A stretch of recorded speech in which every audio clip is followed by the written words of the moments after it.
All right. So, welcome. This is our first inaugural episode of our yet to be named podcast. This is something we've chatted about for a little while. I think it's been something that's interesting for all of us because we feel like every time the three of us kind of sit down and start chatting, we realize that there's a lot of interesting conversations of things that we would like to share and like to kind of not only with our teams, but we think that could be really interesting for the community because since there's not a whole lot of user research podcasts out there at the time. So we wanted to give it a try and see if this is something that's fun because we all really enjoy having these deep philosophical conversations about user research. So I'm going to kind of start things off. My name is Lanie Dixon. I'm joined by my very lovely colleagues. So Olivier De Maeyer and Seb Lortiz. Hey, Lenny. Hey, Hi everyone. Lenny, hi Oli. So we're going to kind of just get things started today. We're going to keep it pretty easy. We wanted to just kind of do introductions because I think something that's been really cool that I've really enjoyed working with the two of you specifically is kind of how we all got here. We kind of have these very different backgrounds. We studied different things, and our kind of passion for games and user research and user experience kind of led us from these different paths to where we are now. So I want to do a little bit of kind of just chatting like what is your experience? What was your background before Ubisoft? And then also kind of what you do here as well. So Ollie, if you'll kind of kick things off. Okay, yeah, thanks, Lenny. I'm currently a user research manager at Ubisoft Montreal User Research Lab. I have a background in social psychology, cognitive psychology, experimental psychology. I also have a master in user research. I started my career long time ago. I think I've been in the field of user research for over 15 years. And yeah, I started my career in a company called Amadeus. Amadeus is a European company that basically hosts databases for airline and is producing services, booking services for back in the days travel agencies. I don't know if brick and mortar travel agencies still exist, but they're still in business. So I guess they still have things to do. Where I joined a small user research team. I think were maybe 6 or 7, something like that. Half of them being UX designers and the other half being user researchers. So this was my first job, and it allowed me to hone my research skills, I would say, and also learn the ropes of what it is to work in big companies. Learning, for example, that you need to be patient and that things take time to evolve in such companies. Which is basically the reason why I quit after 5 years. Yeah, because we were in this kind of weird situation where at some point we had some consultants coming in the company and explaining things to our stakeholders that we were trying to explain them for the past 5 years, and they were literally drinking what they were telling. And I was here, hey, I want to be that person because apparently this is how you are being listened in this field. So I then decided to move to a consultancy company where I've spent 8 years. It was 8 fantastic years because I got the chance to work on many different projects. Where some of our big accounts were in the telecommunication industry, travel industry, and also the luxury industry, among other things. I mean, I worked on dozens, if not hundreds of projects. I cannot remember. And yeah, that's really helped me develop client-facing skills, touch on every possible research method that exists. And yeah, after that time, I started to get interested in the video game because a video game was one of maybe the last things I didn't work on, or entertainment in general. And I was really interested by the challenges that this kind of research is bringing because in, let's say, classical user research. You mostly work on the holy usability, which is basically, if you remember, efficiency, effectiveness, and satisfaction. But satisfaction is usually the last thing that you want to check, because as long as people can go to that website and buy whatever they were coming to buy, you're pretty much okay.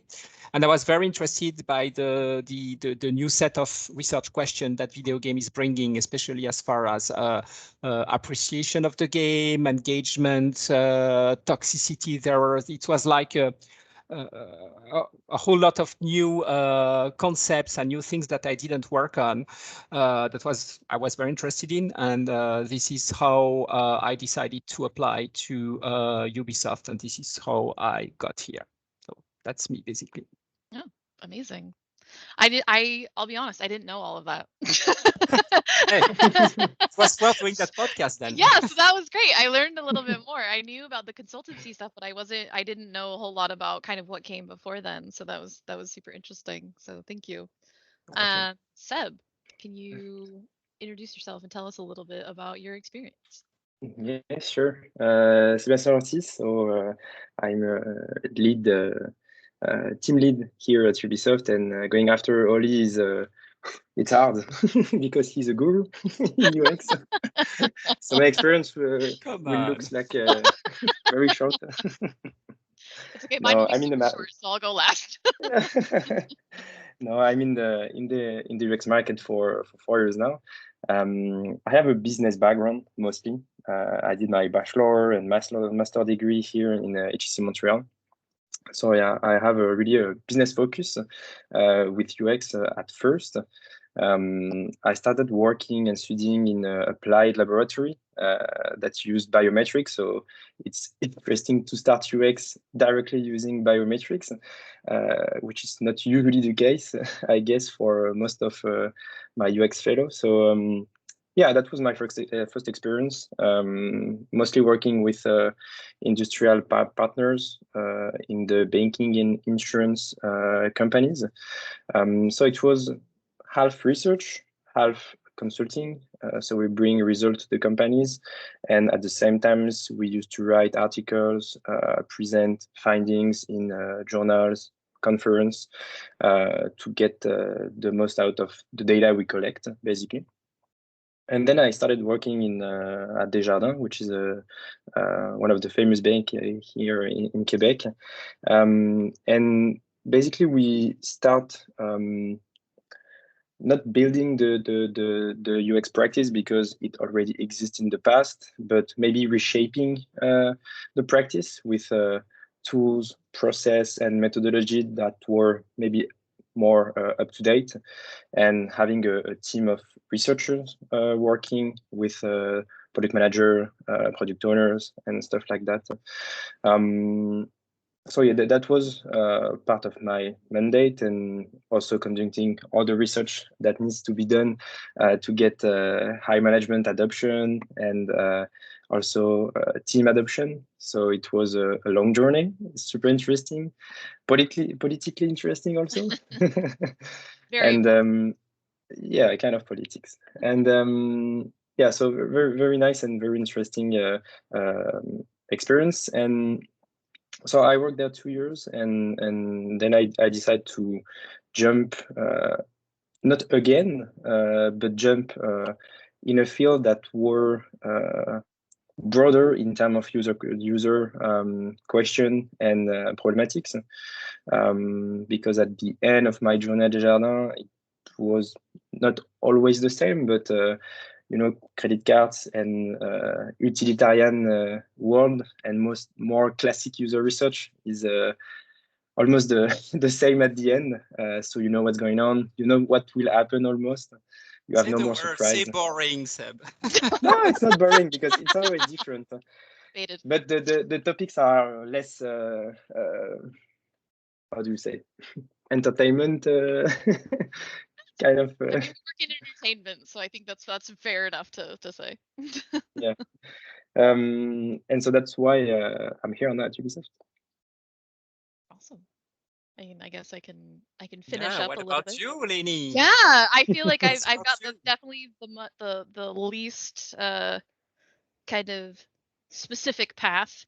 I do feel like I kind of ended up falling into games a little bit later in my life. I've been working in games for about 6 years now. I ended up starting kind of university much later in life. I'd spent a lot of time working in management, human resources. I went to beauty school, so I I had a lot of different kind of working paths and levels of experience that kind of got me to the point where I was like, man, I should probably go to college and get a degree, like for reals this time. So I started university getting a business degree, working in finance. I was pretty positive I was just gonna like sell my soul and go work for Goldman Sachs and make a lot of money and just like be empty inside, but it was gonna be okay.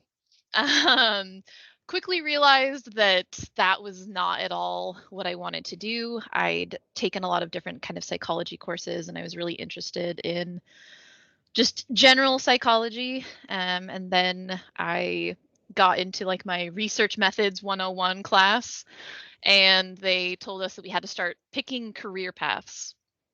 And none of The the struggle kind of started. yeah, and then immediately was like, I've made a terrible mistake. None of them kind of seemed super interesting to me, but I always knew that games were something that was really intriguing. I think specifically for me, growing up playing games with siblings. I was the youngest, so I became an expert in learning to get a lot of joy and entertainment from watching other people play games while my older siblings played games. And I just kind of had the unplugged controller. So I was always very fascinated by this experience of people playing games and playing the same game and having these just wildly different kind of ways of understanding and kind of appreciating a game. So I opted to explore. I didn't know it was games user research, but kind of games and kind of the psychology of people that were playing games. I was very fortunate that I kind of ended up in a a game design class actually, because I was like, I don't know where to start. This isn't something that we had at my university at the time, and so I ended up in a game design course, chatted with the instructor a little bit, and I was like, I want to find this kind of crossover between psychology and video games. And he was like, oh, this is a thing that exists. It's called games user research. Here's a few people that you should chat with. I was super fortunate to meet a bunch of people way back early in my days of university that, I mean, a few people here at Ubisoft, David Tisserand being one of them, and really getting to know some people. It was like, hell yeah, this is interesting. This is what I want to do. Um, Couple months later, once I started realizing I wanted to get into games user research, I had the opportunity to open my own indie studio. So we created our own kind of game dev studio with some of the instructors and professors at the university that I was at. And we started making games. And more importantly, we started making indie games that were highly focused around user research and really understanding how people were playing our games. And we ended up working on a lot of educational games, oddly enough. We got some grant money from the US Department of Education to make some different games, and it was a really cool experience. I was doing a lot of that by myself, so I did end up being fairly self-taught, I guess you could say. I had a lot of cool people around me teaching, but I was fairly self-taught. I got my bachelor's in cognitive psychology and was planning to move on to my PhD when I met Phil Leduc, the director here at Ubisoft Montreal, our lab.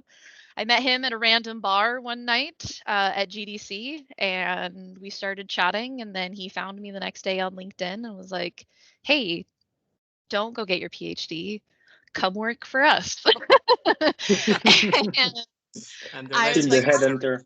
yeah." I was like, "Oh, I don't know. Like, I want to get more experience and I want to get more education." And he was like, "Well, you can have the job now, or you can have the job in 5 years. So it's up to you." So I ended up kind of picking up and moving here to Montreal. I started as an analyst and worked a few years on Rainbow Six Siege, and then recently moved into a team lead position for our analysts.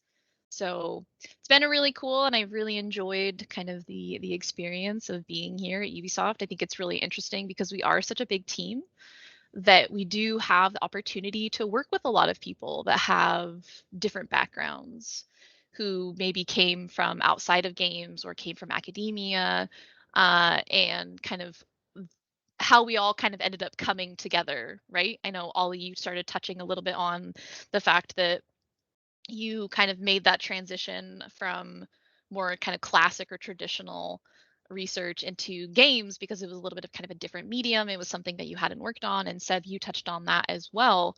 I don't know if you can expand a little bit more, the both of you, is kind of what really drew you to what's different. See, I came from games basically. Like I didn't have a whole lot of experience with that quote unquote classic user research, but I'm wondering what kind of brought you into that realm and then kind of wanting to make that switch to games. Let's Seb start for this time. Allez, let's go. There are a difference for sure, because you put in a position kind of the utilitarian world, things that you need to do basically almost every day, banking, transfer, stuff like that. It's utilitarian. Whereas the gaming industry is entertainment, so it's whenever you want, whenever you feel in the mood, etc. It's not something that you are forced. But I would like maybe to start with the research mindset, which is a common ground for our discussion. To me, it's really the capacity to translate a question, and with my background, it was a business question, into a series of steps that leads you to an answer, and using the most efficient way of doing it. So taking it into account a budget, a context, tools, your personal capacity to deliver stuff. Then to me, there is the user research mindset. So it's applying this philosophy to human behavior question related. So considering all the bias that that a human being could introduce into the research. And then there is the game user research mindset, which is to me the ability to transfer this knowledge, this user research mindset, into the entertainment industry, which is sometimes irrational, with human behavior that are hard to understand because of the cognitive and physical investment of our players into the game. So the game user mindset to me is the capacity to make it clear, a clear analysis in this difficult environment, which is not rational. And I think this is the most difficult thing to me with my experience and what I see. It's to have a clear answer in the research. So I'm not sure what was the question at the beginning. What are the difference? Yeah, what are the difference between the more classic research? I think you touched on it a little bit, right? It's kind of like it's another layer almost in the way that you've described it. It's kind of building off of this idea. To me, it's just another layer of difficulty. Maybe I will say it like this. It's to be aware of this irrational environment where you work in. In a lot of ways. Ollie, I don't know if Ollie, you share my perspective. Yeah, I do. I'm just not sure what the original question was, because I had a great story about how I got into research, but I'm not sure this is what you want to know right now. So I think that kind of goes into it, right? I think it's, you both come from a little bit more of that kind of classic background, and I think it's what it kind of was enticing you to come into user research, and then more even specifically, like making that leap from that more classic user research into games. And like Seb was saying, it's kind of this different level of kind of difficulty in a way of applying user research mindset, which we'll get to in a few minutes. But I think it's interesting to think a bit about maybe some of like the similarities or the differences that you felt when you made that kind of transition. Okay, so we're talking more about the transition between user research and game user research. Yeah, I mean, I feel like maybe I'm going to repeat myself, but it's really about, I mean, one of the big differences for me between classical user research and the game user research is that the classical user research is mostly, I say mostly, studying the cognitive brain. When we do classical user research, we want to make sure that people can achieve the task that the system was designed to achieve. So this is more of a cognitive question because we want to see if people can interpret what is presented to them, can make the right decision that at the end ends up in achieving the task. What is interesting with video games, and probably would be for, I don't know, doing user research on other kind of entertainment, probably have the same question, is that there's a way bigger focus on some more emotional and again, somehow irrational aspect of it, because you could have a game that is very well designed as far as usability goes, but it could still be a boring game, you know. So there's a lot about emotions, about perception, and for me, that's the big difference. I mean, that's the thing. Again, that's what pushed me to do that transition, because I was curious to know, how do we study these kind of things? What are the methods that are that exist and that are efficient to understand why people like a game, what makes it fun to play, and these kinds of, you know, very broad concepts. How do we nail that down to a research that works and that can give a relevant answer to productions and help them make games that are going to be successful?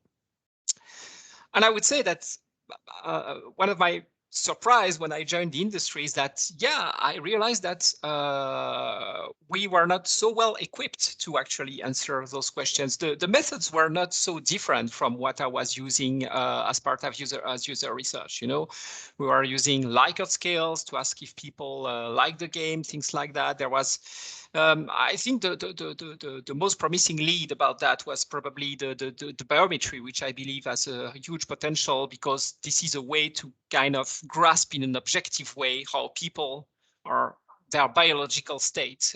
So I'm not an expert, so I won't try to say things that are wrong. But yeah, we can capture biological state, and I'm sure that these can give information on how people kind of feel about a game.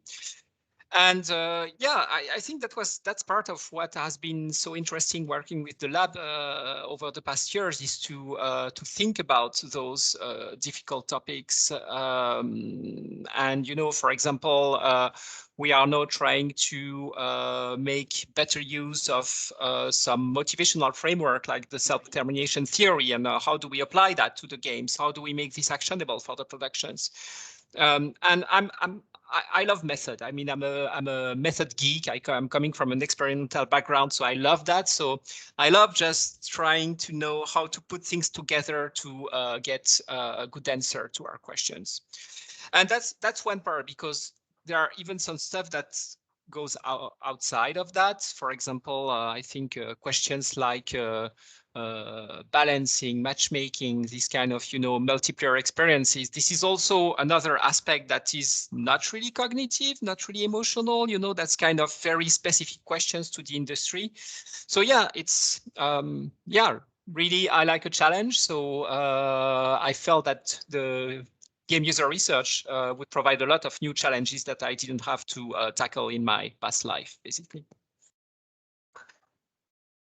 I think it's super interesting. I think that I've always been a little jealous because I guess I didn't really get that same kind of experience between the real kind of classic side of things. I did move more specifically into games. So even when I was studying psychology when I was in university, it was really based on like I knew that I was going to go into industry. And even when I was in school, I had my studio and we were running research, and so everything I was doing I was automatically already trying to make it into methods that were appropriate for games and understanding the players for the games that we were making.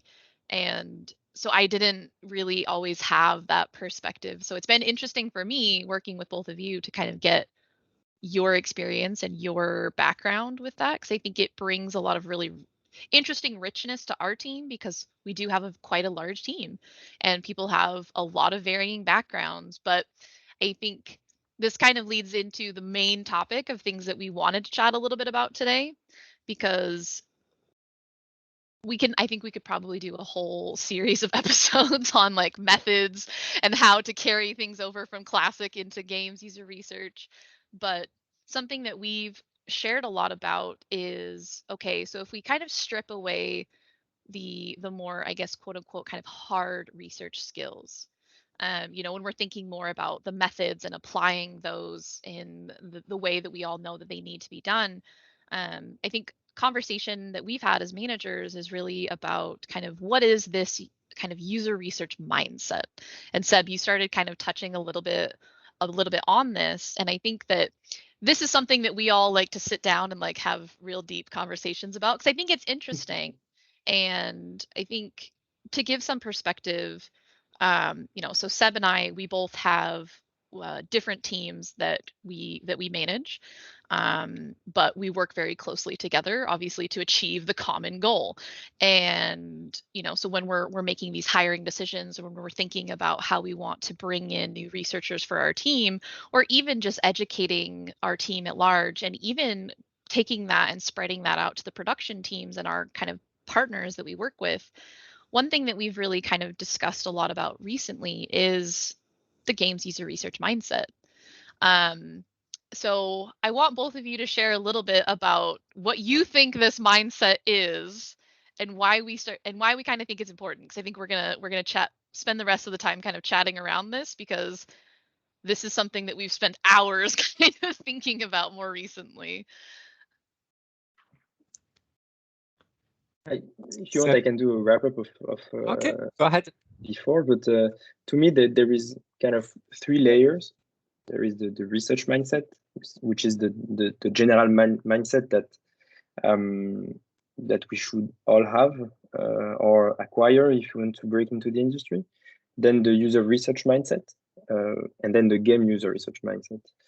But to me, it's really important to have the first layers before getting into the game user research mindset, or the game user research industry, because you have this general mindset and overview of how to translate a question into a step of action to have an answer. And then you understand the specificity of the user research, which is more human behavior related, and then the game user research mindset. So to me, there is different layers, and you need to go with the general and then filter and go deeper into the game user research mindset / industry. Okay, so yeah, thanks for asking this question, and thanks for your answer, Seb.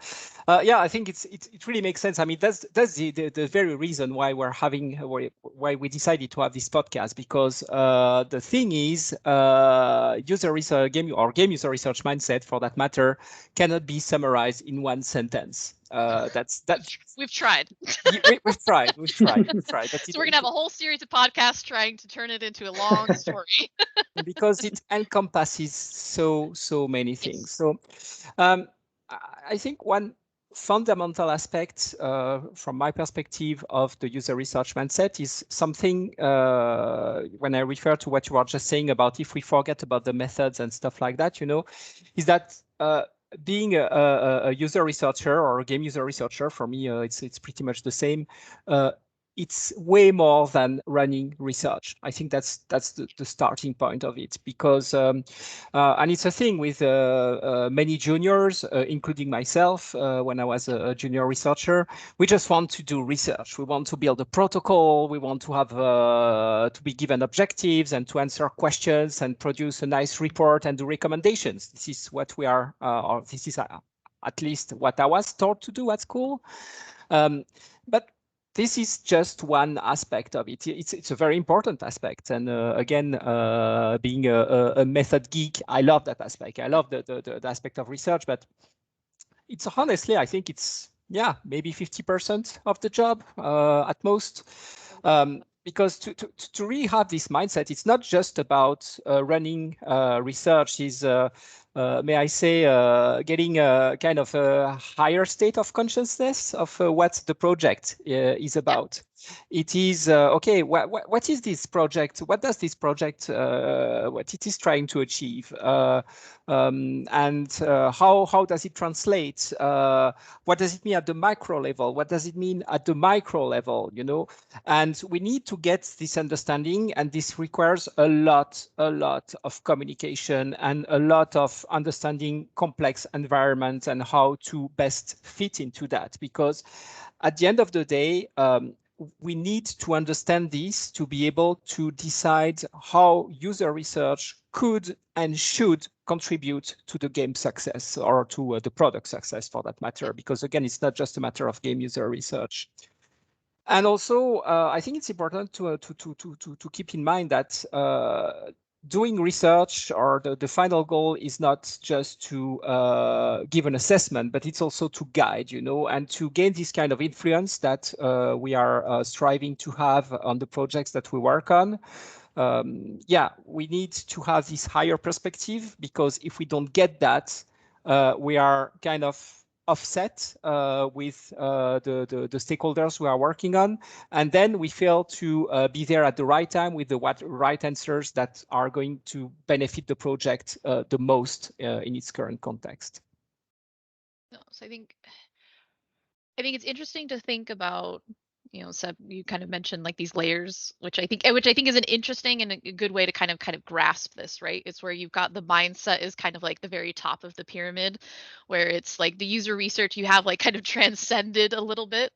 And it's something that we've talked a lot about specifically because it is really the next level of what we can do and what we can provide. And it obviously relies on a very strong foundation. So you do need to have the methods. You do need to understand kind of these more kind of cognitive questions that you're trying to answer. And you do have to be able to have that respect and appreciation for the way that research should be run. And then it's kind of this next step, right? So it's like we've talked a lot about before previously, kind of thinking about a junior versus a senior researcher, or kind of how do you kind of gauge this difference between the junior and the senior. And we did end up a lot to land on this mindset, because you can have someone that can run really, really great research, who can deliver a beautiful report that is all encompassing of the objectives that the team asked for, but it might not ever actually touch on what they need.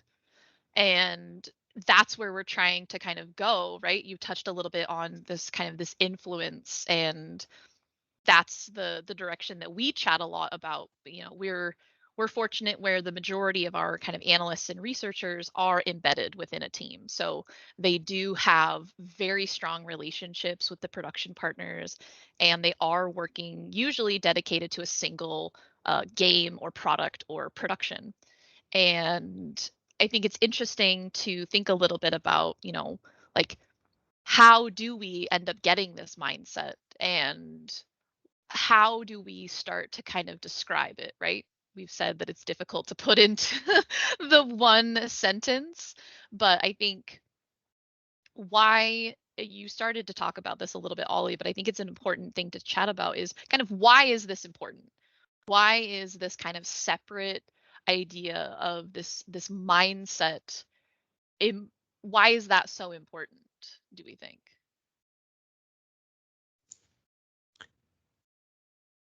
Seb? Me? Seb? Yes. Seb? You look like you're ready to say Let's something. go Go on. ahead, Seb, you're ready. Go ahead. No, let's go on. Okay, so are we going to do politeness like that? Yeah. Yeah, why is it? Yeah, it's not such a. I mean, I wouldn't know what to say because yeah, why is it important? Because this is how we do help our stakeholders. You know, that's how we do help best our stakeholders.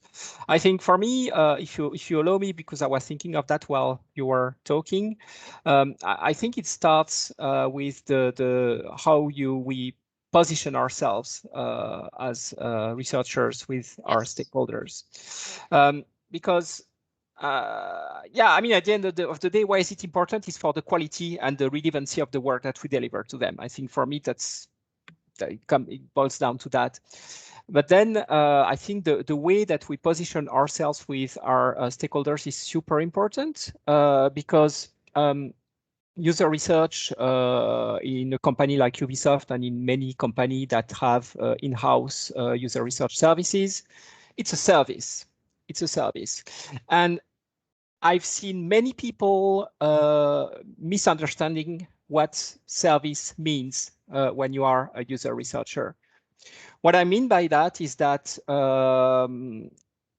some may think that because they do what the production is asking them, they are actually doing their job.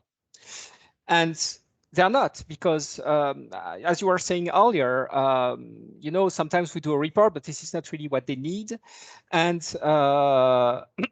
it's different. Being a service, it means to do whatever is necessary to be relevant as a service. And it certainly does not mean to do whatever our stakeholders are asking us.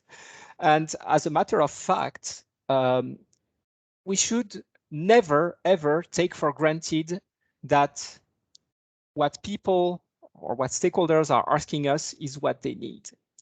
Because there's this kind of weird thing about user research is that many people, if not most of the people you would talk to, believe that they understand what user research is, but very few actually do. So they have this kind of idea of, hey, I'm going to ask for a test because this is what the user researchers are doing. But for example, this is a very simple trick for juniors is you do not say yes to a method. I mean, when you are asked about a method, you should have plenty of red alerts that pop in your mind because this is not our role. Our role is to answer their questions and to help them phrase their questions in a way that is actually usable for us, because they think they know, but they don't even know how to formulate. And it's not, I'm not blaming the stakeholders. It's just that it's okay and it's normal. And it's our responsibility to make sure that we do understand what they really need and that we can then turn that into a research or a method, etc., etc. So I think this stance that we have with the production is a key aspect of starting to have the right mindset. It's just don't take things that you hear for granted and just question it, say, what does it mean for me? What does it mean for the project? Why is it useful for them? Why are they even asking me to do that? You know, this is the kind of stuff that we need to understand to be as efficient as possible with productions. I think that definitely goes a lot in line with some of the things that I remind my team of quite regularly, is that it's, you know, it's not about getting what they want or what they say they need. It's about understanding what decisions need to be made. And sometimes that's going to fall into a whole different realm of kind of questions that you will ask. And it's about being able to help them make those informed decisions. You may not necessarily always agree with the decision that they make based on the data that you provide, but it's helping them feel confident in those decisions and being able to take that step back and not always think about explicitly of, yeah, well, I'm going to run this method, I'm going to do this, I'm going to, you know, think about doing these types of interviews and things like that, does kind of go into that idea of, yes, we are a service, we're there to support, but it's really going beyond, and it's really looking at, it's all well and good to kind of turn over exactly what was asked for, but that's not really where our real expertise can help with, is that it's more than just, oh, I checked all of the boxes that you gave me, and thinking more about digging deeper into where they're going and what they're doing. And I think we're going to take a little bit for granted here because of the way that our researchers are typically embedded within teams. However, I don't think this is exclusively something that lies with embedded researchers. I don't know what your guys' opinions on that are, but I think that it's not exclusive to people that are embedded. Oh, no, definitely not. I mean, when I was a consultant, I was spending my days doing that with my stakeholders, and we were not embedded. I mean, we were consultants, but it's always the same thing. This is actually where I learned that it's different to listen to what they say and do what they need. You know, this is again, this is an advice that I would give to any user researcher, no matter if they're embedded, if they're in a service in the company, or even if they're a consultant. This is all around the place. So where do you think that kind of click, like, where do you think that, when did that happen? For you mean to understand that? Yeah. I think it took me a mentor to help me with that. I mean, I think I probably knew somewhere that it was happening, but from my personal experience, it took me a mentor, and that mentor was my manager when I was a consultant. That's the person who made me the researcher that I am right now. And that's why I honestly, even for juniors, I always highly advise them to find a first job when they can work with more experienced researcher, hopefully good ones, of course. But yeah, I think it's very important. Mentorship is very important, I believe, in our industry, because I mean, it doesn't mean that if you don't have a mentor, you are going to become a bad user researcher, but it does help to have someone who's been there, done that, and who can, help you acquire that mindset, ask the right question, make sure that, as we said, you're actually answering their needs and not just their requests. And to jump in this topic, with my first layer of research, which is translate a question into a series of steps to have an answer, it really makes sense, because usually project manager, project owner, they just arrive and say, hey, our user, do they like my product, or do they like my interface? Okay, if I'm a bad researcher, I would go and ask my user, do you like it? But that's not the question. That's not what they want to hear. And it's as you said earlier, it's not a matter of skills or education about the PM or the product owner. It's just that it's a fair question. Do they like it? And if they like it, they will buy it. They will use it. But the real question is not do they like it. It's like, did they understand this specific part? What's your specific KPI? If you want to sell this product, should they use this path or this path? Okay, what's your top 10 action with your website that we need to check? For example, in the game user research, it's like, okay, for this specific mission, should they go left? Should they go right? This kind of question, and that's why, to me, it's the very first mindset a researcher should have. It's never trust a question or a method or something that is brought to the table. It's always being suspicious. And it's, for me, Oli said it was a mentor that teach that. To me, it was really like a methodology course at the university in research, where the favorite game of the teacher was to break every research we provide. That's one way to learn. It was always like, okay, why did you do that? Why did you take this step? And why not this one? And you were like, okay, yeah, I could take these steps. And he was like, okay, no, but I want your argumentation. I want you to explain why you go left or why you go right in this research. What is your question? I don't understand. What are your sources? And you always like, it was a bit scary at the beginning, but it's the way you understand what is good and bad research, and always being suspicious with methods and outputs already provided by a stakeholder. Well, that's interesting what you say, because this is pretty much what my mentor taught me to do, you know. So I think that's true.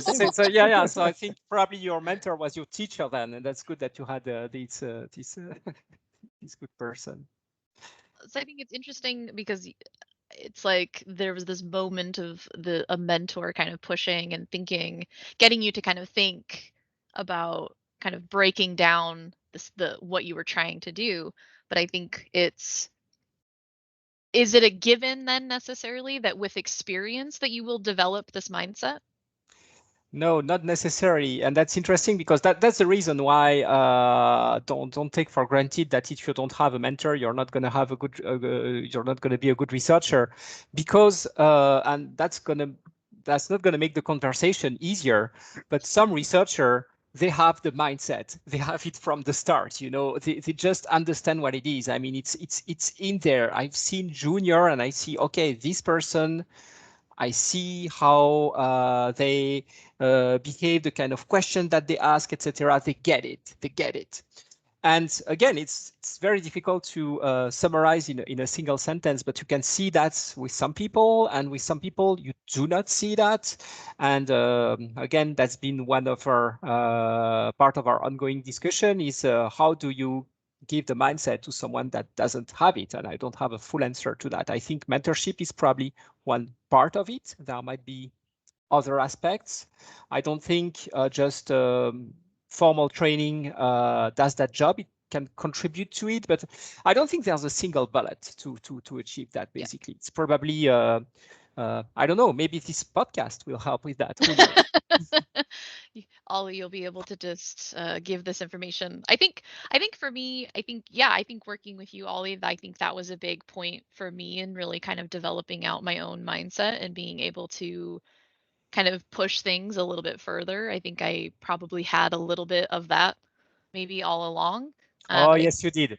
But I think you put me in situations that allowed me to kind of really see and explore that. And I think that it is interesting to try and now, like, okay, so as a team, when we're bringing in new members or just trying to kind of level up the offering that our current team has, we have spent a lot of time thinking about, like, okay, what is this kind of bigger picture? And maybe we can touch a little bit more on specific things. I think one of the questions I wrote down, which I think we'll probably save for next time, is, you know, how do we educate not only just the individuals and the researchers on our team, but how do we educate the production partners and the production teams about this mindset? And yeah, two different things. Yeah, it's very different, right? And so I think I'm not going to let us get into it today, because I think it's going to be a really interesting one for us to kind of touch on later, because I do think that it is kind of two separate pieces, and I think they go very hand in hand. But you know, I think we'll probably end up talking a little bit more about how do we achieve the mindset. I think maybe some of the strategies and the things that neither has worked for you. I think one of the interesting things that both of you shared is kind of this mentor that tore things down a little bit and kind of said, like, okay, you know, why are you making this decision? Why is this happening? And how that was a real kind of catalyst for you. So I want to continue to touch on that for a second, because I think it's really interesting to think about what types of questions that as a researcher you can ask yourself to start thinking about how do you kind of tear down when you're asking kind of research questions, or you're presented with a team that's asking something specific of you. What are some ways or some strategies that maybe we can help get people thinking about this, kind of tearing down your research and really kind of questioning the way that you're kind of putting things together? Yeah, that's an interesting follow-up question, because when I compare Seb's experience and mine, you know, I think that's the common point, right? I mean, someone explained us that we should question ourselves, but it's one thing to tell it, but how do we question ourselves? Yep. And again, there's no recipe here. I don't really know how to explain that, because on my end, it's just I need to make sense of the conversation that I'm having with my stakeholder. I need to make sense and understand what they really want and what they're really trying to the kind of information that they're trying to get. And sometimes it's made even more difficult because we don't speak the same language. Yes. To I follow was up on just gonna go on that. yeah, and to follow up on Seb's example, which was a good one, I have a fairly recent one that would be maybe relevant to share. Because as you know, we are now starting to work also with our web services, so working on more classical type of user research. And I got contacted by someone who, and basically the question was very puzzling to me. It was the original question was, hey, we want to know how people feel when they follow that journey. It was a purchase journey, and I was saying, how do they feel? So I guess I said, okay, I guess I'm going to bring the biometry expert because maybe they can help us with that. So we go to that meeting. And it was a lot of discussion just to find out what they meant by how do people feel about that. And I was thinking, but what do you mean, Phil? Can you explain it to me? What exactly do you want to know, etc.? So you keep asking. And bottom line was they were just trying to, their question was, how do people make the decision to make a purchase? If they have to select between two services, this was their question. What drives the decision-making process, and does our website do a good job at helping them make those decisions? So we really moved from a very fuzzy thing to something very more concrete. And this is just a discussion. And you have, as long as, the way I do work, and I'm not sure this is the way that people work, but as long as I don't see how the conversation I'm having can turn into something that I can run and provide relevant answers about, then the discussion is not over. I keep speaking. Yep. Because I still don't understand what these people need. And to me, because of my business background, at the end of the conversation, I want to know, okay, what's the KPI, basically? Is it quantitative, qualitative KPI, whatever it is, but what do you want to measure at the end? Because it's hard to measure. Do people like? So we need to have a common way to measure and something we agree on, and that is linked to your success metric, whatever it is. Could be NPS, whatever it is that your company or your production, your game is measuring. We need to agree on that what we are going to measure these specific things. So that's maybe for specific discussion with prod and stakeholders, but how do we get this mindset from the beginning? For me, it was really reading research articles and try to break them, basically. Search into the article and check, okay, what's going wrong, what they want to hide, stuff like that, what is missing. And so you understand what are the weaknesses of research, and then you start building a mindset of, okay, this is how a good research is done with less limitation and less bias possible. And there are many great journals that provide fantastic article to train with that. And then, so that's maybe the theory, and the practice, it's try to do this research again by yourself with your own tools and your own capacity. But do it yourself and see how hard it is sometimes to do it in real life. No, I think that's a good point. I think it's really kind of investigating and understanding the research at your own kind of individual level, which I think is an interesting step that maybe we sometimes gloss over a little bit. Where I think for me, when I'm always trying to discuss with my team, it's really thinking about like, okay, it's the language that we're using. Ollie, you mentioned that a little bit. Like we're speaking two different languages, and we're definitely not going to get into that today because I want to cover that a little bit more for next time as well. Is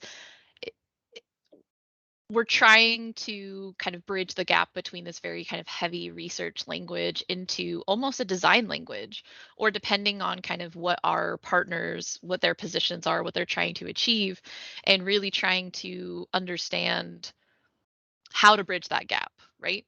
It's not just that you as a researcher, you come in and you have, you know, your full report or your methods and your findings and you have everything, and then you come in and you're just like, okay, here, you know, you're basically handing them something that's in a completely different language than they might understand. And so for me, I'm always feeling like, you know, even though I do have that research background and that kind of psychology background, I do feel like I end up sitting a little bit more on the design side of things, because that's more the language that I'm trying to understand and appreciate and respect, because I can translate the research speak into the language of my partners that I'm working with, and trying to help them, the ones that are making those decisions.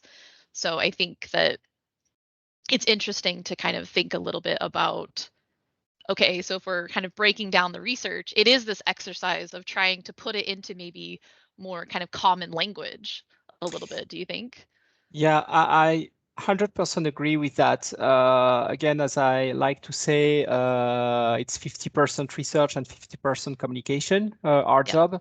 And I've seen so often, I mean, it's kind of ironic because our job, or part of our job, is to make a product usable, but we sometimes forget to make our research usable for our stakeholders, which is basically what we're talking about. Making a research usable for our stakeholders, speaking their language, being at the right level of details for their needs, and plenty of other things that we can discuss next time. But I mean, communicating about research is, I think, as important, maybe even more than the research itself, because it's kind of a shame, but someone who is doing an absolutely terrible method, but is very good at communicating the results that might not be good results. I mean, if they're good at communicating them, they will have more influence than someone who is top-notch on the method, but cannot communicate properly to their stakeholders. Yeah, no, absolutely. I think that, you know, we're running a little bit out of time for today, but I think this is a good kind of place to stop, because I think I want to pick up a little bit on this the importance of communication, and kind of speaking the language, and kind of having this research language versus maybe the design language, or your partner, what their language is. And I think that, you know, and integrating a little bit what you were saying, Seb, as far as like, okay, well, what do you want to measure? What are those KPIs? And being able to translate that into something that they understand, and they will be able to anticipate kind of what the outcome is, or what that deliverable is going to look like. And I think that's this kind of whole piece of communication is a really kind of foundational part of this mindset that we've been chatting a little bit about. So I'm gonna cut us off there for today. And next Thanks, time Lanie. we're going to chat a Thanks, little bit Seb. about the importance of communication. So Yeah, thank you thank you both of everyone for you. the talk. It was excellent chatting, and we'll catch up with it very soon. Cool. Thank you. See you there. Bye.